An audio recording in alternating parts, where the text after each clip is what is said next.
Hi all. ഇന്ന് നമ്മൾ ഈ ഫുട്ബോളിൽ വളരെ ഒരു ചെറിയൊരു ടോപ്പിക്കിനെ കുറിച്ചായിരിക്കും ഡിസ്കസ് ചെയ്യുന്നത്.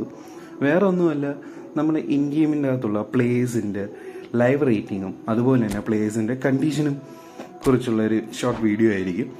സോ നമുക്ക് ഈ ഫുട്ബോളിനകത്ത് എല്ലാ വീക്കിലെയും ഇതുപോലൊരു പാക്ക്, അതായത് പ്ലെയർ ഓഫ് ദ വീക്ക് എന്ന് പറയുന്ന ഒരു പാക്ക് വരുന്നുണ്ട്. സോ ഇതിനകത്ത് നോർമലി ഒരു 11 പ്ലെയേഴ്സ്, അതായത് പ്രീവിയസ് വീക്കിൽ ടോപ്പായിട്ട് പെർഫോം ചെയ്ത ഒരു 11 പ്ലെയേഴ്സ് കാണും. ഇവരുടെ എല്ലാം റേറ്റിംഗ്, ലൈവ് റേറ്റിംഗ് എ എന്ന് പറഞ്ഞുള്ള രീതിയിലായിരിക്കും ഇവർ കൊണ്ടുവരുന്നുണ്ടാവുക. സോ ഈ ഒരു 11 പ്ലെയേഴ്സ് അല്ലാതെ വേറെയും പ്ലെയേഴ്സ് റേറ്റിംഗ് എയിൽ ഞാൻ കണ്ടിട്ടുണ്ട്. സോ പ്രൈമറിലി ടോപ്പ് 11 എന്നുള്ള രീതിയിൽ ഇങ്ങനെയാണ് വരുന്നുണ്ടാവുക.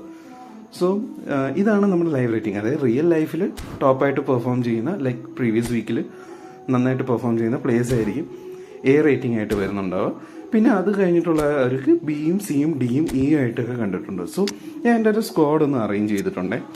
അതായത് നമ്മുടെ എ റേറ്റിംഗ് ഉള്ളതും ബി റേറ്റിംഗും സിയും ഡിയും ആയിട്ട് ഞാനൊന്ന് കാറ്റഗറൈസ് ചെയ്തിട്ടുണ്ട്. സോ ഇത് നമ്മുടെ ഒരു നോർമൽ മാച്ചിൻ്റെ അകത്ത് ഞാൻ ഇപ്പോൾ കയറുക. അപ്പോൾ നിങ്ങൾ എൻ്റെ സ്ക്വാഡ് ഇപ്പോൾ നോക്കുവാണെങ്കിൽ നമ്മുടെ ലെഫ്റ്റ് സൈഡിൽ ആദ്യത്തെ 6 പേർക്ക് ഞാൻ എ റേറ്റിംഗും പിന്നീടുള്ള 6 പേർക്ക് ഞാൻ ഒരു ബി റേറ്റിംഗും കൊടുത്തിട്ടുണ്ട്.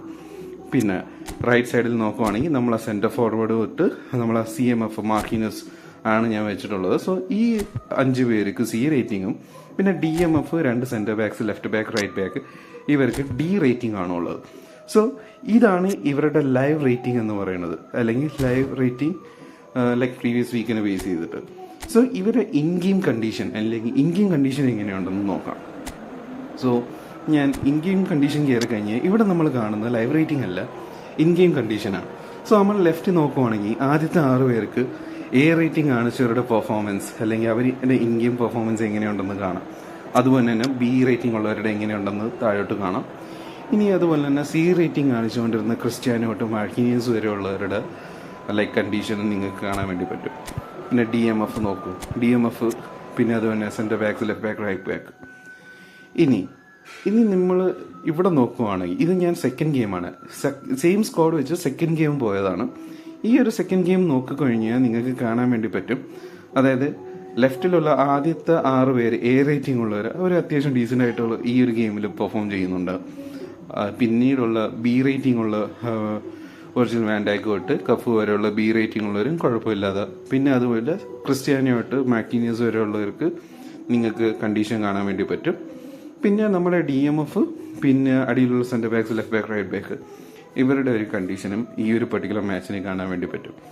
അപ്പം എനിക്ക് ഇത് പലതവണ യൂസ് ചെയ്തപ്പോഴും എനിക്ക് തോന്നിയിട്ടുള്ളത്, നമ്മൾ എ റേറ്റിംഗ് ഉള്ള സ്ക്വാഡായിട്ട് പോകുമ്പോൾ അവർക്ക് കൂടുതലും നന്നായിട്ട് ഒരു അബോവ് ആവറേജ് എപ്പോഴും പെർഫോം ചെയ്യാനുള്ള പോസിബിലിറ്റീസ് കൂടുതലാണ്, അതായത് റേറ്റിംഗ് എ ഒക്കെ ആണെങ്കിൽ.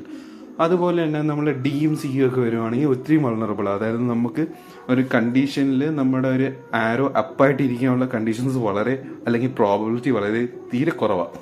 സോ ഇത് എൻറ്റയർലി ലൈക്ക് ഒരു റാൻഡം ആയിട്ടുള്ള ഒരു കാര്യമാണ് എപ്പോഴും. സോ ഇപ്പം നമുക്ക് മനസ്സിലായി കാണും, ലൈക്ക് എപ്പോഴും ഒരു ഫുൾ എ റേറ്റിംഗ് ആയിട്ടുള്ള സ്കോഡായിട്ട് മുന്നോട്ട് പോയിട്ട് കാര്യമില്ല, ഇത് ലൈക്ക് റാൻഡം ആണ്.